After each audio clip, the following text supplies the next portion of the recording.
Olá, boa noite, tudo bem? Meu nome é Francisco de Assis Geral Júnior, sou aluno do curso de Direito da Unifor e da disciplina Direito Processual Penal 2, ministrada pelo professor Sidney. Hoje, meus amigos, quero tratar com vocês uma breve apresentação sobre o tema nulidades no âmbito do processo penal. Preparei para vocês aqui uma breve apresentação que eu vou passar a compartilhar a partir de agora. Só um minutinho.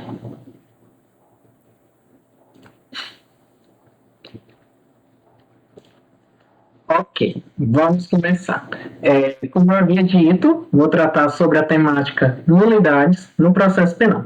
Primeiramente, é de suma importância tratarmos do conceito de nulidades processuais. O que é uma nulidade? Basicamente, a nulidade é aquele vício que impregna determinado ato processual, que é praticado sem nenhuma observância à forma prevista em lei. E isso pode gerar algumas consequências. Pode acabar acontecendo a invalidação do ato processual praticado, o impedimento dos efeitos do ato processual que fora praticado, ou mesmo o ato processual, se quer chegar a atingir o seu efeito, ainda prejudicar o andamento de todo o processo. Isso é muito importante, gente, ter o conhecimento acerca das nulidades no âmbito do processo penal. A doutrina que estuda essa parte geralmente costuma fazer a classificação em 4 categorias. Nós temos meras irregularidades, atos inexistentes, nulidades relativas e nulidades absolutas. Vamos destrinchar sobre cada uma delas. O que são as meras irregularidades? Bom, meras irregularidades são aqueles defeitos de mínima relevância no âmbito do processo penal. São defeitos assim, de natureza superficial, que não comprometem, não afetam a validade do ato processual praticado e, porventura, admite a convalidação. Vamos supor, trouxe aqui 2 exemplos para elucidar a questão. Erros na grafia do nome do réu. Contanto que esse erro não prejudique a correta identificação do acusado, não tem problema, não vai ensejar qualquer nulidade. É uma mera irregularidade e poderá ser convalidada, ou seja, ser retificada. Um outro exemplo, vamos supor que uma determinada vara criminal ainda trabalhe com processo físico. E o advogado peticionou nos autos, mas porventura esqueceu de assinar a petição. Não tem problema. O advogado é intimado para comparecer no cartório para assinar a petição e pronto. Problema resolvido. Isso é uma mera irregularidade. Agora vamos passar para outra categoria. São os atos inexistentes. Ou seja, o ato inexistente é aquele em que há falta de um elemento essencial para que esse ato exista no mundo jurídico. Ou seja, por conta dessa ausência desse elemento indispensável para a sua existência, ele sequer vai chegar a ingressar no ordenamento jurídico, justamente porque faltam os requisitos legais que são exigidos por lei. Por exemplo, é muito comum, no âmbito das secretarias de vara, o juiz ser auxiliado por servidores públicos, notadamente técnicos judiciários e analistas judiciários. Vamos supor que, porventura, um determinado servidor elaborou uma minuta de despacho e, por descuido, assinou essa sentença e liberou nos autos digitais. Esse ato é considerado inexistente, porque o servidor público ele não detém a jurisdição, só quem detém essa prerrogativa é o juiz de direito no caso. Então, esse ato, essa sentença que fora confeccionada pelo servidor e foi assinada por ele e liberada nos autos, é considerada inexistente. Outra forma, outro exemplo. Vamos supor que o juiz decretou a extinção da punibilidade do agente decorrente da morte e, porventura, comprovou-se que essa certidão de óbito que for juntada no processo é falsa. Isso gera um problema, é considerado um ato inexistente. Saindo dessa categoria das meras irregularidades e dos atos inexistentes, agora vamos falar um pouco sobre as nulidades relativas. As nulidades relativas basicamente consistem em inobservâncias das formalidades legais previstas no âmbito do Código de Processo Penal. Basicamente, quando estamos diante de uma nulidade relativa, visa-se a tutela do interesse das partes. E, em regra, para ser decretada uma nulidade relativa, tem que haver um requerimento expresso das partes. E mais, aquele que alegar uma nulidade relativa obrigatoriamente deve ter a necessidade de comprovar nos autos, demonstrar para o juiz que, de fato, houve prejuízo na prática daquele ato processual. E cabe salientar que a nulidade relativa ela é de natureza preclusiva, ou seja, aquela pessoa que pretende alegar nulidade relativa deverá fazer de modo imediato, na primeira oportunidade que ela tiver para se manifestar nos autos. Caso contrário, infelizmente, vai gerar o efeito da preclusão e o processo vai seguir, ainda que esse ato seja eivado de nulidade relativa. E, para ser reconhecido, obrigatoriamente demanda uma decisão judicial. Por exemplo, há uma intimação do réu para a sessão de julgamento no tribunal do júri, quando uma lei não permitiu o julgamento à revelia. Aí, nesse caso, ele deveria ter tomado cuidado de se manifestar nos autos alegando isso. Caso ele não alegue, desde que transcorreu o prazo, infelizmente, segue-se o processo, chegando no tribunal do júri. Quem mandou perder prazo? Direito não socorre aqueles que dormem. E a outra categoria, que é considerada mais séria, são as nulidades absolutas. Por quê? Ao invés de haver uma simples afronta ao procedimento previsto no Código de Processo Penal, há uma afronta direta ao texto constitucional, notadamente no que diz respeito à aplicação dos princípios, notadamente o princípio do devido processo legal e os demais princípios correlatos, cujos quais tivemos a oportunidade de estudar na disciplina anterior, processo penal. Ademais, quando estamos diante de uma nulidade absoluta, diz-se a tutela do interesse de ordem pública. Por esse motivo, uma nulidade absoluta ela pode ser requerida pelas partes ou ser decretada de ofício pelo magistrado. Aqui, no caso, não haverá problema. Ou um ou outro pode alegar e o juiz pode decretar de ofício sem problema algum. E aqui, gente, o defeito é tão grave, que é considerado evidente, é presumido. A gente consegue olhar assim, poxa, feriu esse ato processual, meu Deus, e despiciando a sua demonstração, porque já é claro, você nota de cara que há uma nulidade absoluta diante do cometimento de um ato processual, notadamente quando há uma violação ao direito do contraditório, do acusado.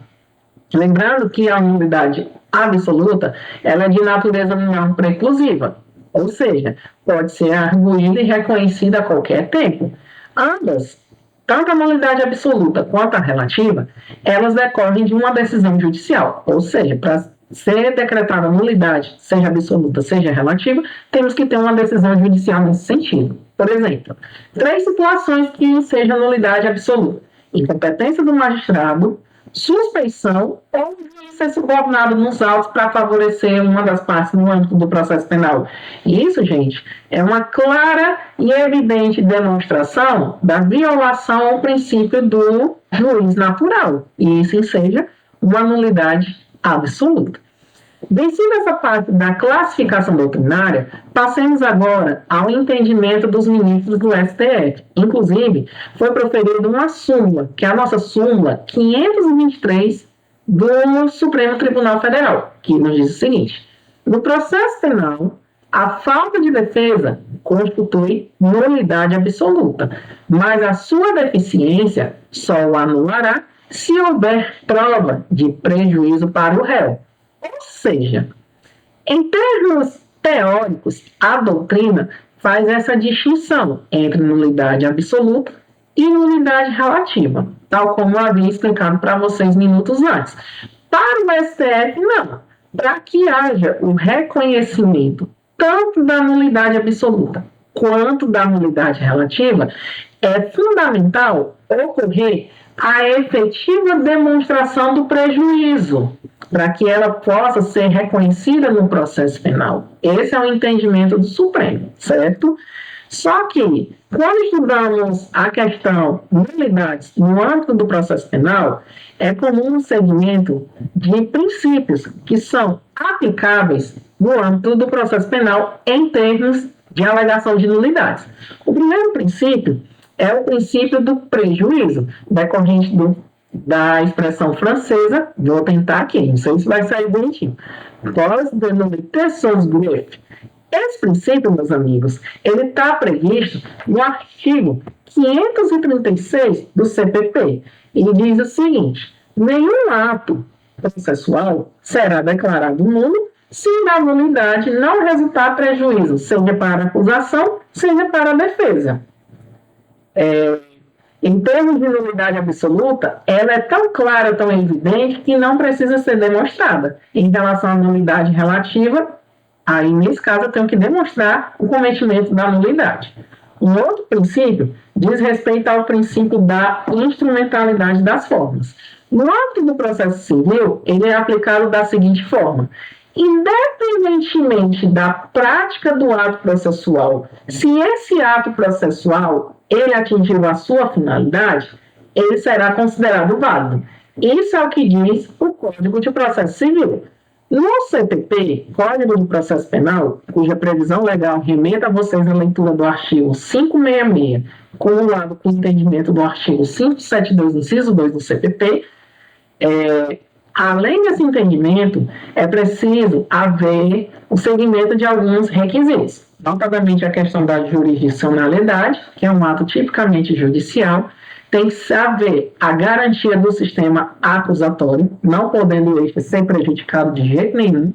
Não pode ferir a presunção da inocência, se quer ferir o contraditório em ampla defesa, e esse reconhecimento da aplicação desse instituto deve ser motivado numa decisão judicial. Se seguir esses 5 critérios, aplica-se o instituto da instrumentalidade das formas no âmbito do processo penal.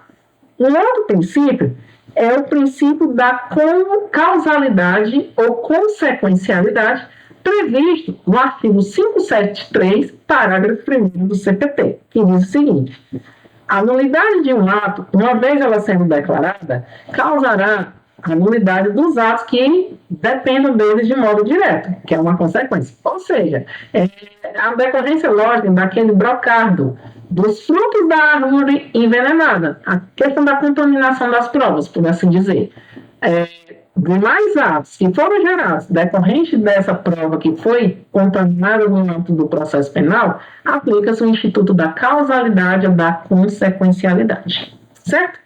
Mas é possível ver a aplicação do princípio da conservação dos atos processuais, previsto no artigo 573, parágrafo 2º do CPP, que nos diz o seguinte: esse princípio é um desdobramento do princípio da causalidade.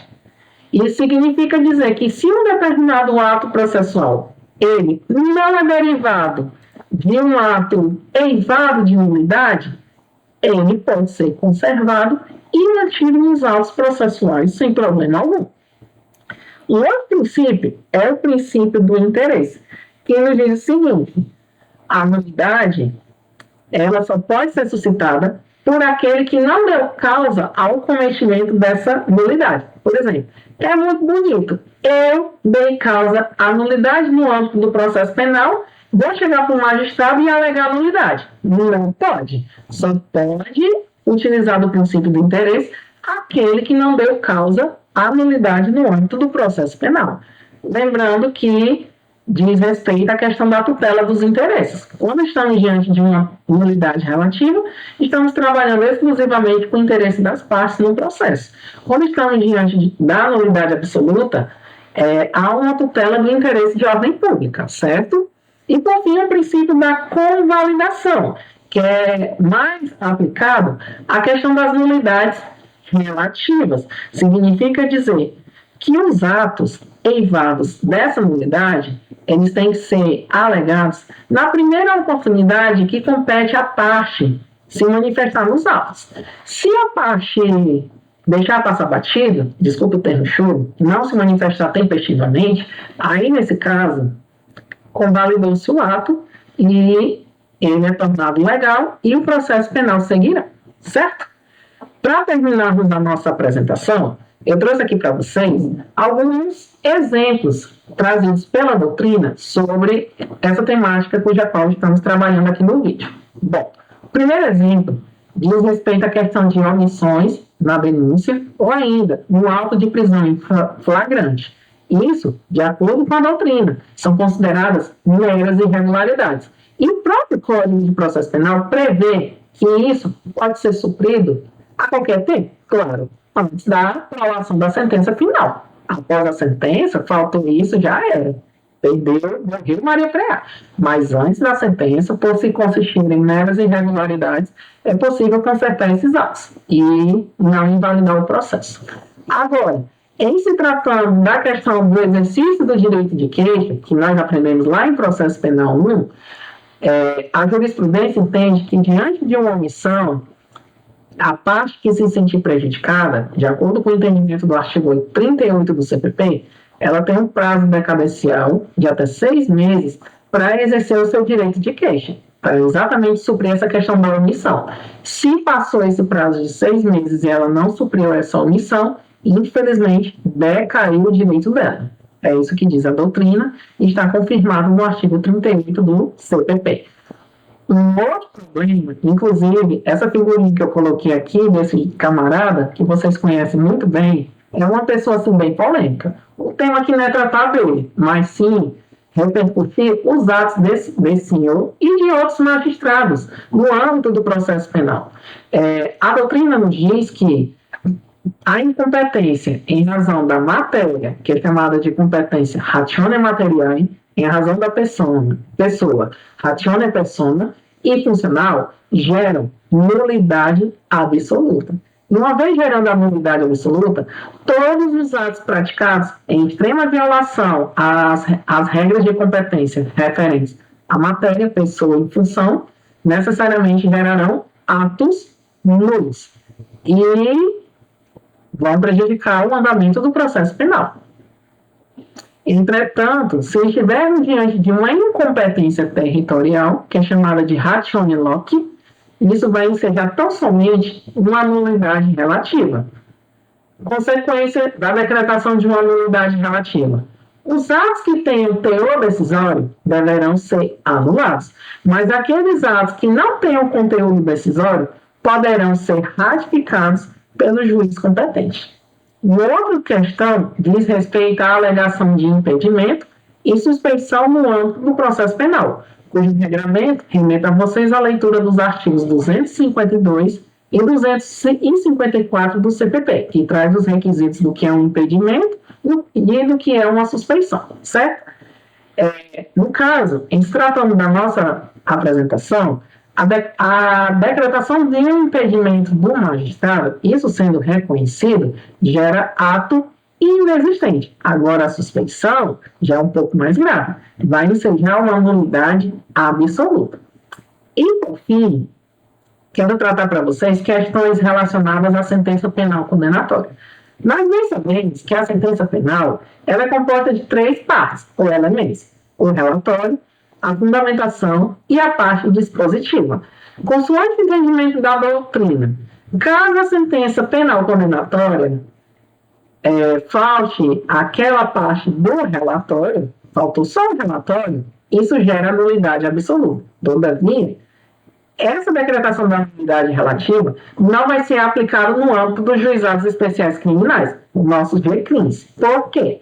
Porque o regramento da lei dos juizados especiais prevê que a sentença dispensa o relatório. Ademais, além de elaborar a sentença, o juiz obrigatoriamente tem que fazer o que nós chamamos de dosimetria da pena, certo? Agora, se o juiz dá uma sentença, além do relatório faltar uma fundamentação ou mesmo uma parte dispositiva, aí não tem para onde correr. Isso vai gerar uma nulidade absoluta. Há correntes minoritárias que dizem que a falta de um desses 2 elementos, ou a fundamentação ou a parte dispositiva de uma sentença penal, isso vai ensejar num ato inexistente, coisa que eu discordo. Eu prefiro partir do entendimento que, faltando um desses elementos, fundamentação ou parte dispositiva, que são os elementos fundamentais de uma sentença, geram o entendimento do magistrado, a questão da aplicação da dosimetria da pena, para fazer a questão da condenação ou mesmo da absolvição. Se não tiver isso, é nulidade absoluta, sim. E, por fim, uma sentença proferida por quem não tem jurisdição é considerado ato inexistente. Então, meus amigos, vou parar aqui a minha apresentação. Em linhas gerais, é isso que eu trouxe para vocês sobre a temática nulidades no âmbito do processo penal. E fazendo aqui um breve agradecimento ao professor Sidney pelo semestre maravilhoso. Foi tudo de bom. Muito obrigado pela oportunidade. E é isso, meus amigos. Encerramos por aqui a nossa apresentação. Muito obrigado pela atenção. Desejo a todos um Feliz Natal, Feliz Ano Novo e até 2021, se Deus quiser.